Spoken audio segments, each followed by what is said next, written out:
Kalau kalian lihat video-videonya guys, bisa dibilang ini tempat yang sangat-sangat creepy. Creepy.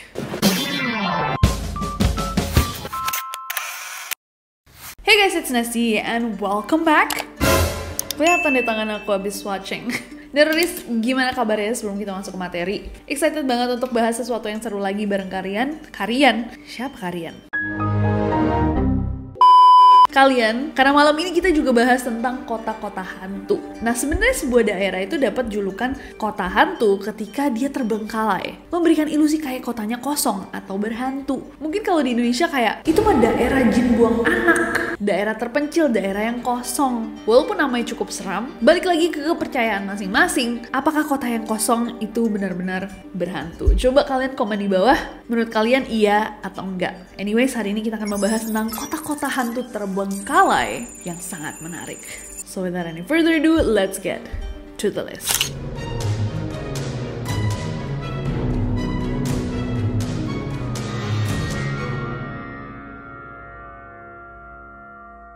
Kita akan mulai dengan daerah Kamboja. Kalau akhir-akhir ini kita membahas yang horor-horor juga dari Kamboja, hari ini yang kita akan bahas adalah Bokor Hill Station. Terletak di atas Gunung Bokor yang berada di dalam Taman Nasional Phramonivong di Kamboja, ada sebuah tempat yang tadinya guys adalah komplek resort mewah. Bangunan-bangunannya itu adalah peninggalan kolonial Prancis yang kaya akan sejarah dan juga cerita mistis. Dibangun di awal tahun 1920-an, kota resort ini emang sengaja dibangun di ketinggian 1080 meter untuk tentara Prancis yang akan menduduki wilayah tersebut. Kenapa? Karena pada zaman itu guys, mereka akan datang dari Prancis, terbiasa nih sama udara Prancis, 4 musim Eropa, yang dinginnya dingin banget, panasnya biasa aja. Tentara Prancis biar nggak kaget sama udara di Asia Tenggara, dibanguninlah komplek mewah ini di atas gunung. Dan di daerah itu, karena emang daerah mewah, ada Bokor Palace Hotel and Casino, sebuah gereja Katolik, kantor pos, toko-toko, dan juga apartemen. Tapi yang membuat tempat ini memiliki sejarah kelam adalah dalam pembangunan resort ini, dalam waktu 9 bulan, sekitar 900 buruh di Kamboja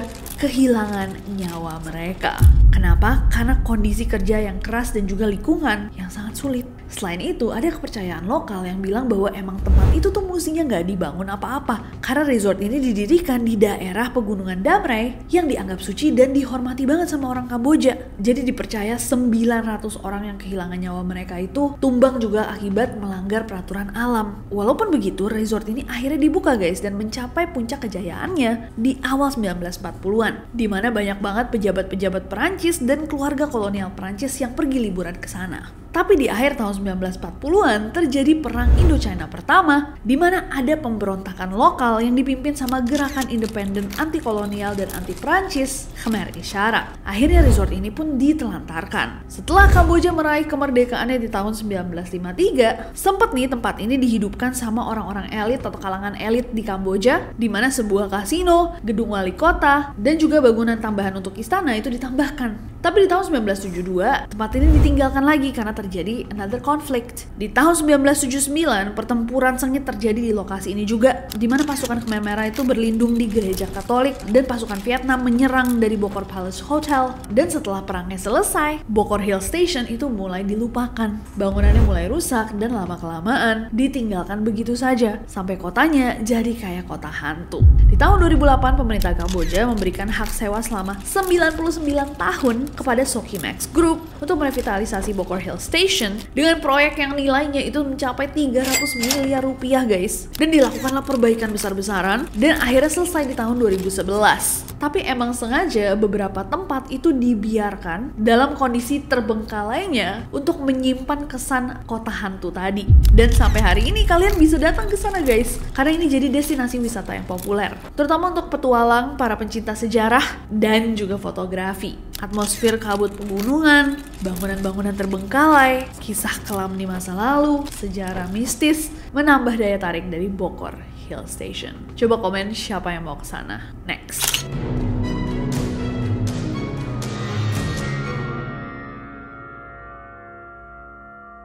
Kota hantu yang berikutnya adalah sebuah desa nelayan di Teluk Hangzhou, Tiongkok. Namanya Desa Hutuan. Desa ini terletak di Pulau Shengshan, bagian dari Kepulauan Shangxi, Tiongkok. tahun 1980-an, desa ini sebenarnya makmur banget. Banyak rumah-rumah bertingkat, sarana infrastruktur pun mulai dibangun di lereng-lereng bukit. Dan karena lokasinya di Teluk Tiongkok, sekitar 2.000-3.000 penduduk itu tinggal di desa ini. Mayoritas kerjaannya itu di sektor perikanan. Aku suka banget sama desa-desa nelayan gitu, ngingetin aku sama Hometown Cha-Cha-Cha. One of my favorite K-dramas. Nah, di tahun 90-an guys, menariknya, Tiongkok tuh mengalami ledakan ekonomi dan urbanisasi, alias banyak banget orang lahir, dan banyak orang yang mendapatkan kesempatan untuk memperbaiki taraf hidupnya, terutama di kota-kota besar seperti Shanghai. Akhirnya banyak banget nih penduduk-penduduk Hutuan, terutama generasi mudanya yang memilih untuk pindah ke kota-kota besar biar mereka bisa dapat peluang kerja yang lebih baik dan juga gaya hidup yang lebih modern. Nah, persaingan di sektor perikanan itu juga semakin meningkat. Komunitas nelayan kecil di desa Hutuan akhirnya kesulitan untuk bersaing sama pelabuhan-pelabuhan besar yang memiliki infrastruktur jauh lebih canggih. Dan karena lokasinya Hutuan cukup terpencil, sulit juga untuk mendapatkan akses distribusi. Akhirnya di tahun 2002, populasi desa yang semakin menurun itu sampai desanya ini digabung sama desa sebelah. Dan banyak orang yang meninggalkan rumah-rumah mereka, jadi cuma tersisa di rumah-rumah itu kayak perabotan-perabotan yang gak mau dibawa, bangunan rumah dan infrastruktur yang udah kosong, ditinggalkan gitu aja. Tapi di tahun 2015 akhirnya viral guys di media sosial ketika ada orang yang datang ke sana dan menunjukkan seberapa cantik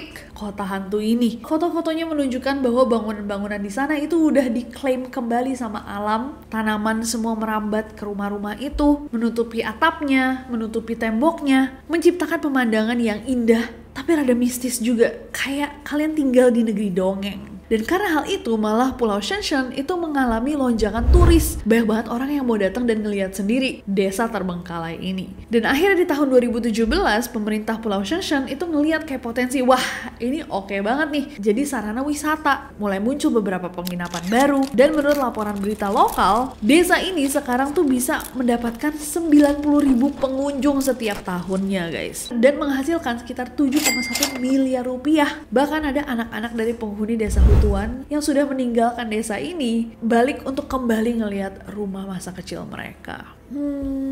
Menarik ya. Ada rumahnya Hong Bangjang nggak? Kalau di Indonesia, kalau ada lumut gitu pasti lebih lembab kan. Terus nanti bau kentang. Kalau di Indonesia, Kalau bau kentang ada kuntilanak. Emang iya? Menarik. Anyways, gimana menurut kalian guys tentang kota yang satu ini? Coba komen di bawah. Next.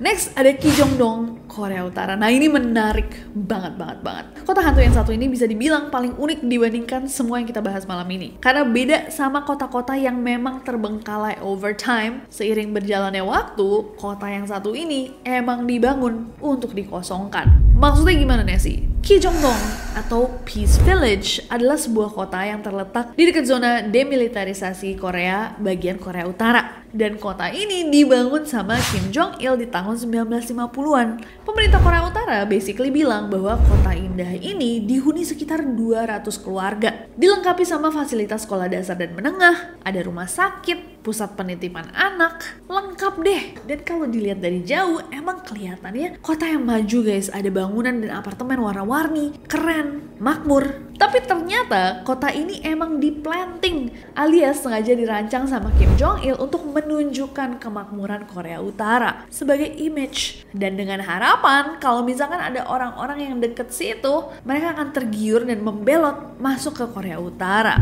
Tapi semakin berjalannya waktu, semakin bagusnya teknologi, mulai bisa dilihat bahwa ternyata bangunan-bangunan yang dibangun itu guys, bahkan bukan bangunan beneran.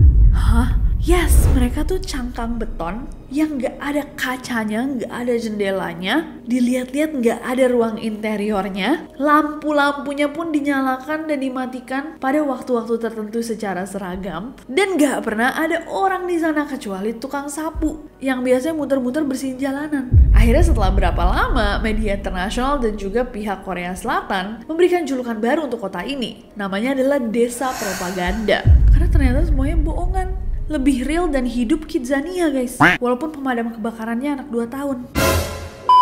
Nah, salah satu yang mencolok dari desa ini adalah tiang bendera yang dibangun sebegitu tinggi in response to South Korea. Di tahun 1980-an, Korea Selatan itu membangun tiang bendera setinggi 100 meter di Daesongdong. Benderanya sendiri itu beratnya sampai 130 kg.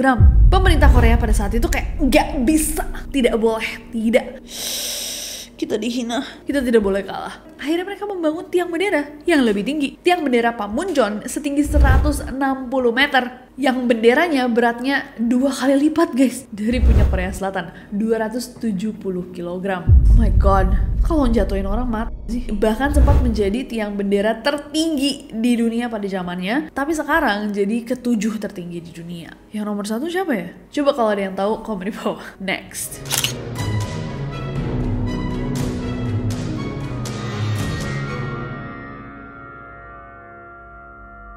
Next ada Al-Madam di Uni Emirat Arab. Nah, kalau yang satu ini guys menarik banget karena dipercaya akhirnya menjadi kota hantu atau terbengkalai akibat ulah jin pengganggu. Al-Madam ini terletak di perbatasan Sharjah dan Oman, sekitar 1 jam perjalanan dari kota Dubai. Dan desa kecil ini menyimpan sejuta misteri. Infonya nih, gak ada satupun orang yang merupakan penduduk asli dari desa ini yang bisa dimintai keterangan atau diwawancara. Karena katanya, semua penduduk dari desa ini sampai turunan-turunannya itu semuanya telah kehilangan nyawa mereka. Dipercaya di tahun 1970-an, desa ini awalnya dikembangkan sebagai bagian dari inisiatif modernisasi pemerintah. Terdapat sekitar 12 rumah dan 1 masjid yang masih berdiri, tapi kok sekarang benar-benar kosong melompok. Ada kecurigaan bahwa mungkin daerah ini tuh emang daerah yang sering diterpa sama badai gurun. Jadi para penduduknya nggak ada yang betah. Tapi sebuah rumor yang lebih populer mengatakan bahwa Al-Madam ini entah karena dibangun di tempat yang salah atau gimana,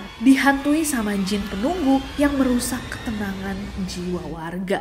Dipercaya bahwa makhluk gaib itu adalah Al-Gawais, jin wanita dari legenda Arab yang sering merayu pengembara di gurun dengan aroma parfum dan penampilan yang menawan. Dipercaya bahwa jin inilah yang akhirnya membuat para warga hilang dari tempat itu.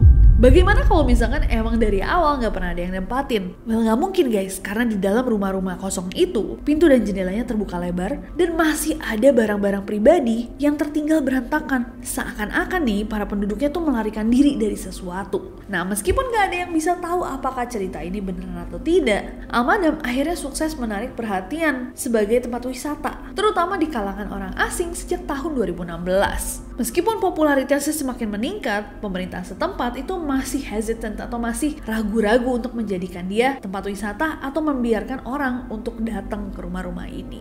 Gimana menurut kalian guys? Apakah ada sesuatu yang dirahasiakan? Coba komen di bawah.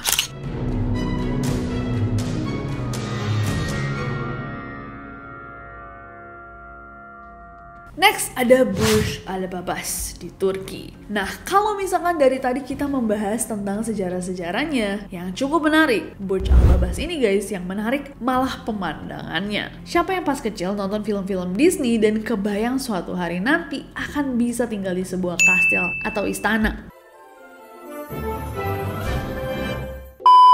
Nah, mimpi kalian bisa sebenarnya menjadi kenyataan kalau kalian mau tinggal di kota hantu yang satu ini. Burj Al Babas itu adalah sebuah proyek perumahan mewah yang terletak di kota Mudalik, Provinsi Bolu, Turki. Namanya berartikan menara Babas dalam bahasa Arab, merujuk pada mata air Babas yang ada di dekat lokasi, sebuah rumah pemandian di era Ottoman. Jadi proyek megah satu ini dimulai sama Sarot Group, sebuah perusahaan, di tahun 2014 dengan nilai proyek mencapai 200 juta dolar.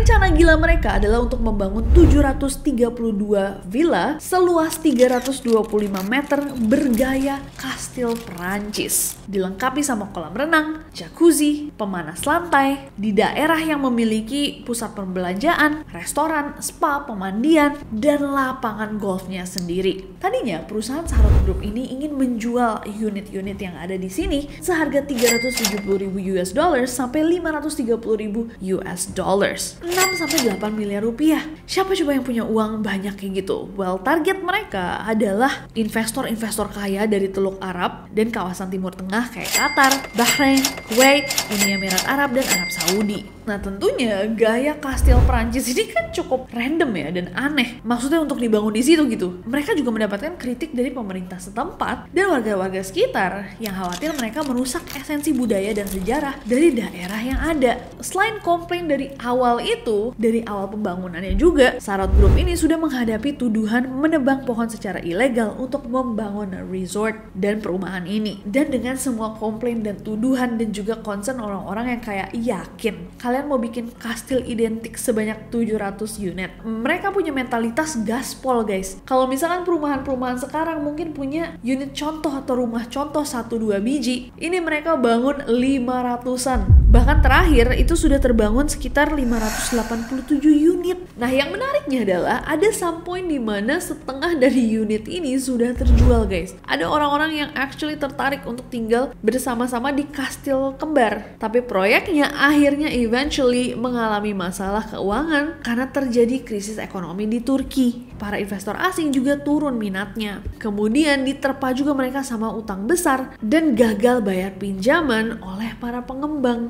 Akhirnya di tahun 2018 pengadilan menyatakan bahwa Sarot Group itu bangkrut. Sekitar 587 kastil yang sudah dibangun sebagian akhirnya terbengkalai, menjadikan Burj Al Babas sebagai simbol kegagalan kapitalisme properti. Dari simbol kemewahan menjadi simbol kehampaan. Tempat ini malah akhirnya dikenal sebagai kota kastil kosong. Bertahun-tahun berlalu, Sarot Group udah berulang kali bilang bahwa mereka punya harapan untuk melanjutkan proyek ini. Bahkan mereka menyebutkan bahwa mereka mau membangun 100 kastil lagi. Tapi ya sampai detik ini belum juga terwujud. Kalau kalian lihat video-videonya guys, bisa dibilang ini tempat yang sangat-sangat creepy. Kayak film-film horor psikologi gitu. Kayak vivarium, tapi semua rumahnya kastil. Creepy. What do you guys think? Kalian mau gak guys dikasih 1? Coba komen di bawah. Next.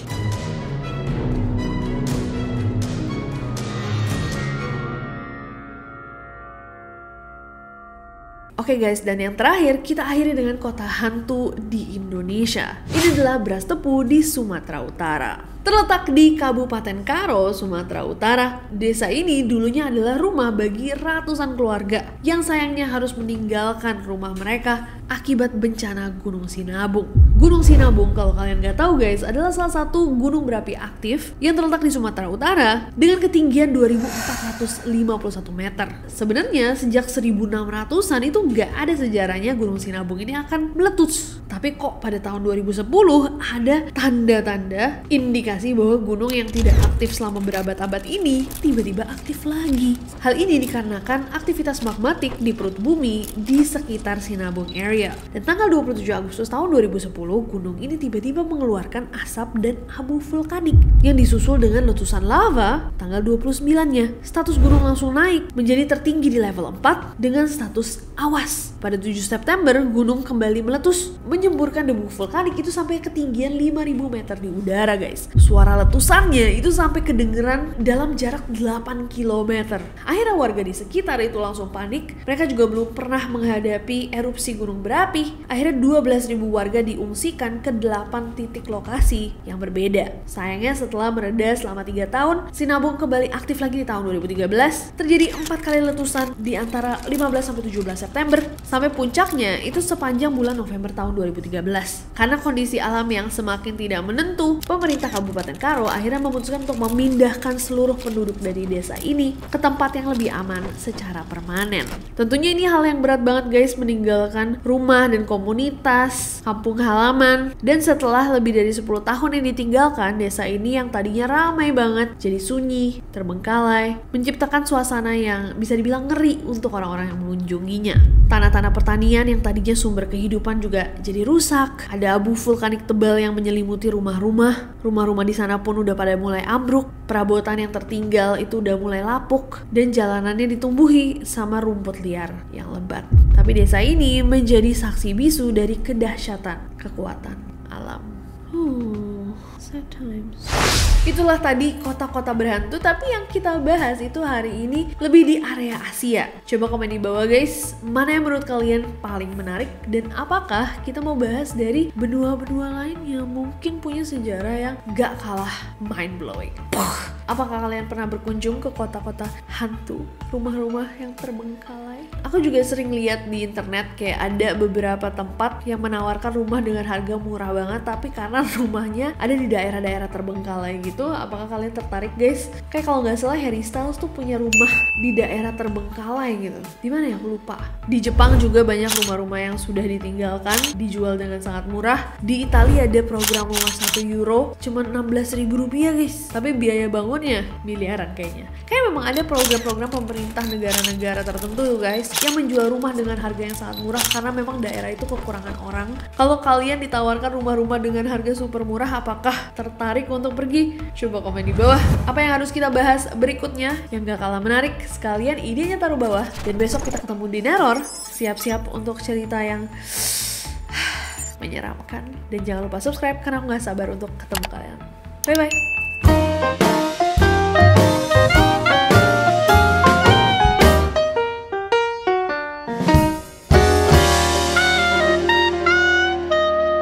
Dan banyak orang yang mendapatkan kesempatan untuk memperbaiki di dekat zona demilitarisasi.